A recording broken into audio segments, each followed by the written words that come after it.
locked up in South Africa are potentially some very rich oil and gas reserves. But will we ever see them? Will they ever be brought into account? The Mineral and Petroleum Resources Development Amendment Bill will make a difference. Luke Havemann, oil and gas expert from ENSafrica. Dr. Luke Havemann. I guess there aren't too many who specialize in your field in the law in South Africa. No, there are very few of us. I'm in the fortunate position of holding the only PhD in the field. So that is something that distinguishes me from the other lawyers in the field, which is, it's nice to have. Yeah, go-to man when it comes to this. And you're our go-to man on this as well. Last time we spoke, it was there was a change. It was just ahead of the election.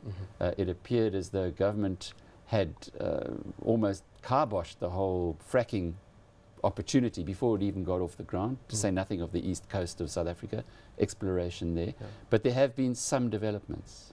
There have recently been some interesting developments.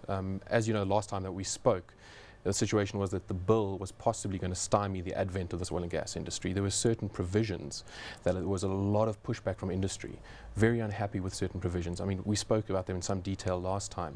You know, you're talking about, for example, a simple thing, making the DMR, the Department of Mineral Resources, the final authority on environmental issues. I mean, that was a problematic provision, but perhaps most of the pushback came along the percentage interest that was available to the government and was at stake there. We had the 20% free carried interest, which we spoke about. That wasn't a problem. Not too problematic at all.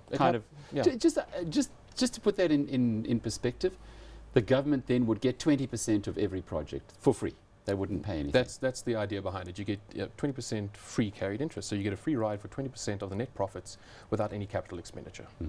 The problem came with what was in addition to that. The bill made provision for an additional participation interest at an agreed price.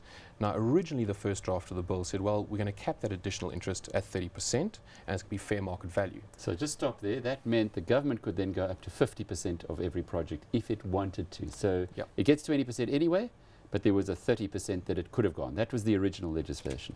That was the draft. And then that was then taken away with fairly swiftly and replaced with, well, as much as you can take at an agreed price. There was no set, there was no cap at 30%.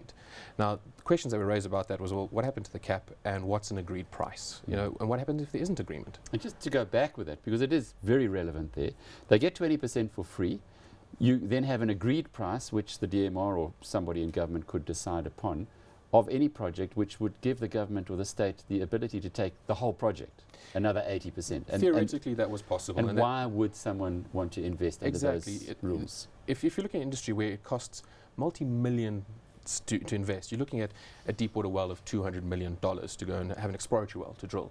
Why would you go and invest into a country where possibly, theoretically, it's possible for the government to take away such a massive percentage? It just didn't make sense. And there was obviously a lot of pushback in that regard. And that was but one example of the problems with the MPRDA bill, but possibly the most important problem. So what's happened subsequent to that? Well, we'd actually gotten to the 11th hour where the bill was sitting in front of President Zuma for signature. It had gone the whole hog, save for that last signature. And fortunately, and we're all breathing a sigh of relief, it's been pulled back by our new Minister of Mineral Resources.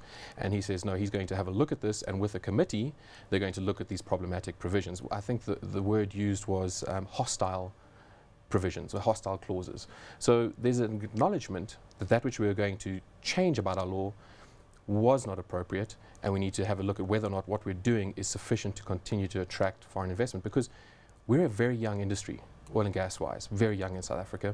But in the last 3 years, there's been a massive increase in the number of international oil companies that have come into our waters, and big ones. We've had what we call super majors. We've got the likes of Exxon, Total, Shell, now very recently ENI, the Italian company, has just come into our waters. So they wouldn't be coming unless there was an interest, unless there was a possibility of there being decent reserves.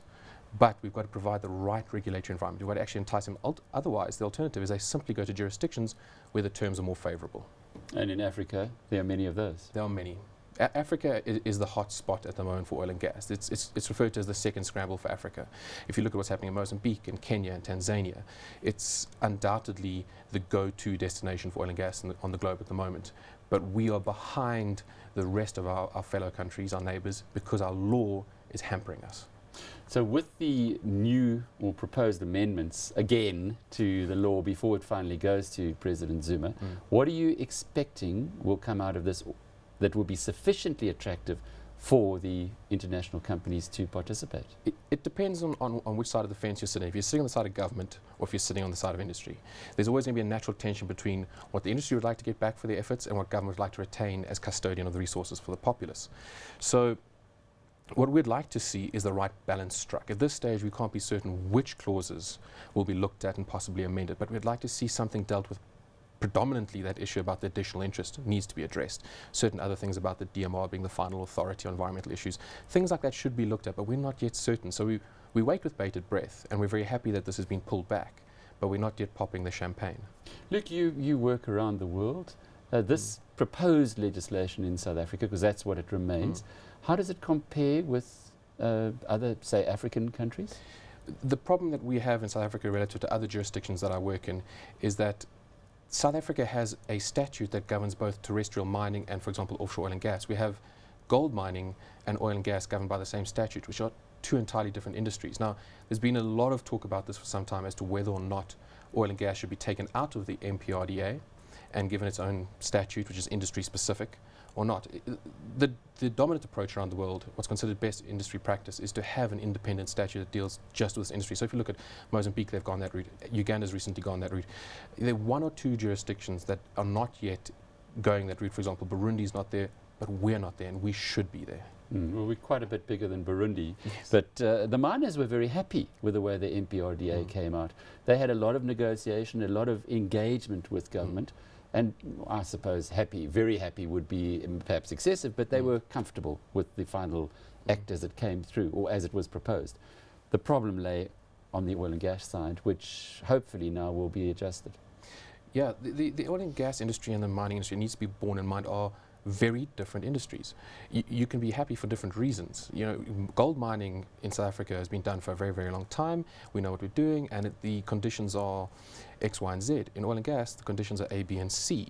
It requires different forms of investment and different amounts in different, if you think of it just simply where you're looking. Geographically, we're offshore in a very harsh environment, drilling at extreme depths. That's costing a hell of a lot. Yeah, and the exploration is a multiple when you're doing oil and gas. Just to go finally on this point, why would the multinationals come here and want to explore here if they don't have certainty yet in the legislation? Well, there are many reasons for that. If you think about the low-hanging fruit in terms of oil and gas reserves around the world has essentially been picked. If you're looking at the North Sea, it's coming to the end of its life. If you're looking around for resources, it's a finite resource. You have to go and explore for it. You're constantly having to go and look for it. And the discoveries off our east coast of Mozambique, the discoveries off the Falkland Islands, for example, are indicative of the possibility of there being decent resources or commercially resources, rather, off the South African coastline or onshore in terms of, for example, shale gas. So it's enticing to come and look to see what we have as a nation and what could possibly be exploited. And very quickly, the whole fracking story, are we getting closer to seeing it come to fruition?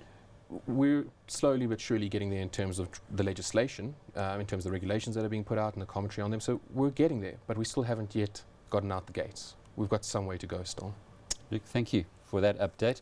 Luke Havemann is with ENS South Africa. He's, well, the country's oil and gas expert on the legal side. And it is a huge, huge potential industry. We've got to get this one right.